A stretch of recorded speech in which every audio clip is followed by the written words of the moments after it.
I'm Judy Fertig. It's hard for my father to talk about his experiences, but it's something he thinks no one should forget. Here's his personal story. William Fertig was born in Holland in 1918. The oldest of 4 children, he had 1 brother and 2 sisters. When my father was 2 years old, his family moved to Berlin for economic reasons. His father operated 2 general stores. My father was schooled in Berlin. He said he had a good life there, but that all started to change in the early 1930s when the Nazis started to gain power. Little by little, they came to the stores and wrote Jew on the front window so people shouldn't come and buy. And one day, for no reason at all, they came in and ransacked one of the stores, and they picked up my father to police headquarters. They beat him up there and brought him home in the evening. My father said because of that beating, his father went to Poland. He left his family behind, telling them that he would send for them soon. My father said it all happened so quickly. Friends turned into enemies. We had a neighbor who was a very, very good friend of ours. And one morning he stood in front of the store with a Nazi uniform. Overnight he changed his party, and here he was. He wouldn't talk to us anymore. Nobody would talk to us anymore. People were afraid to talk to us because nearly the whole street, all the neighbors, they were dressed in Nazi uniforms. They joined the party because it was a very good arrangement they had. Either you join the party or you go to a camp or something like that. My father said there were school troubles too. One day he was expelled during his senior year in high school. The teacher said there will be no more Jews in school. What do you think at the time? I mean, when somebody says that to you, what do you think? No, we didn't think nothing. It was we just took it and I guess so. We couldn't foresee what will happen. It was just one of those things. My father accepted his fate. He didn't try to get back into school. His family moved to Poland, and my father learned a trade. I went to a shop and I was accepted to learn the plumbing trade. And I had to work 3 years with no pay. That's the way it was in Europe.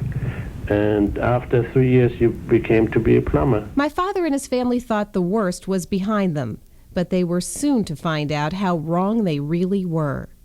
Germany declared war on Poland, and the Fertig family was on the move again.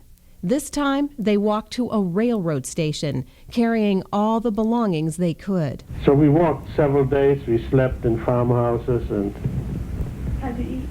And people were nice. We had some money with us and we could purchase food. We had food all the way to Krakow. So in Krakow, my father had a brother, and we went to his house and he took us in. And in the meantime, from the time we left Katowice until we got to Krakow, the war was going on, and in no time the war was over. Germany occupied Poland right away. My father took up plumbing there and became the family breadwinner, making about $35 a week. It wasn't long before my father got another taste of discrimination. They just put up signs outside, and in the meantime already they made us armbands with the Star of David on it, and so they could recognize us, who we were as a fact. In the meantime, while they were building the ghetto, they had arranged that the Jews weren't allowed to ride on a streetcar with the non-Jews. They were separate. You had to go in on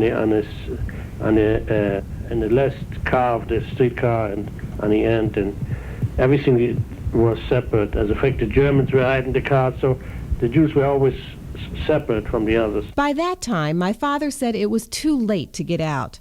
All the railroad stations were under Nazi control, and little did they know that their hell had just begun.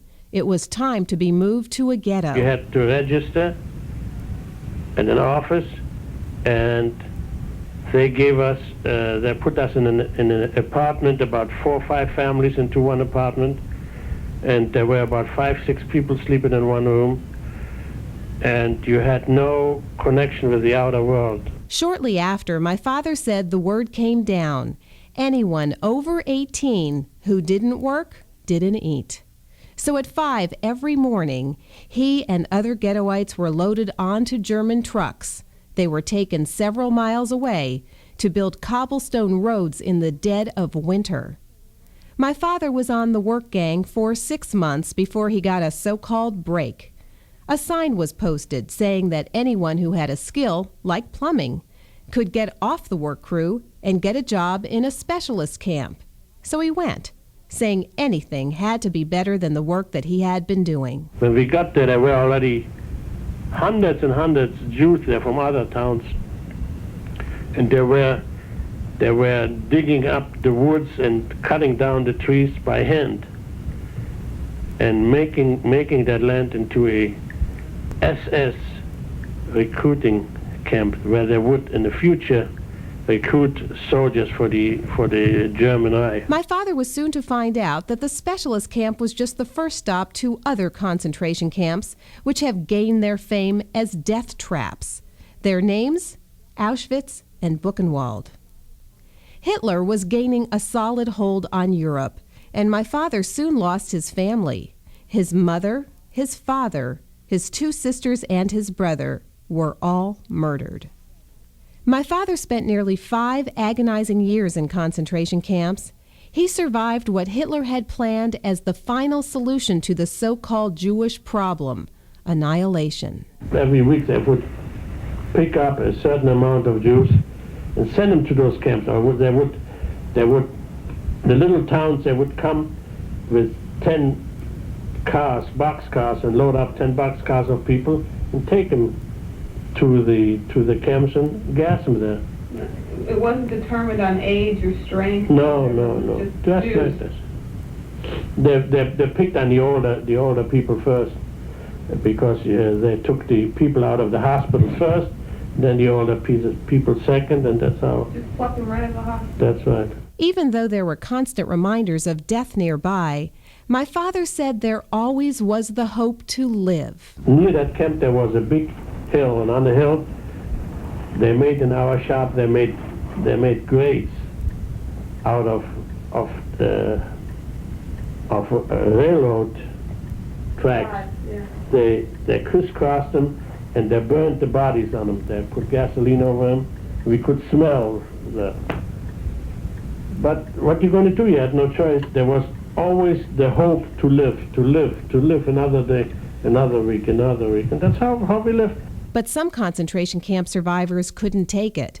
They committed I suicide. tell you, a lot of people did that. They ran to the electrical wires and they killed themselves. But I just was always hoping that I would survive. And I just had a feeling that I would survive. The only way my father could survive was to keep his mind on what he was doing.